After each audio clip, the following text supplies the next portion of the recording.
Today I am talking about being really specific in your writing. So specificity is what separates good writing from great writing and boring writing from interesting writing. So for example, if you write a sentence and you say some money in the sentence, why not be specific? Say exactly how much money. So instead of some money, you say £346, or some weight becomes £16, or last week becomes last Tuesday afternoon at 3. So you're really specific rather than just being generic. It makes your writing a lot more visual. A little trick to do this is what we call the moment of highest tension or the moment of highest elation.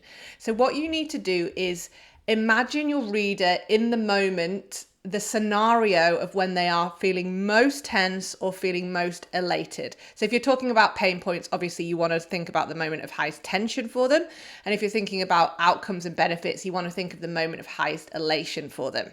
So for example, I know my clients really struggle to sit down and think about what to write. They don't know what to write. They sit down and they're just kind of like, I don't know. So my scenario, my moment of highest tension is just imagining them. They're sitting down, they're feeling pumped. They might do a little shoulder roll. They might crick their neck a little bit. They get their grab their drink, have a little sip, and they hover their fingers over the keyboard, and then nothing happens. And that is a really visual scenario that I imagine happening. And so I write that in my words. Instead of saying you can't think what to write, I describe what might happen to them.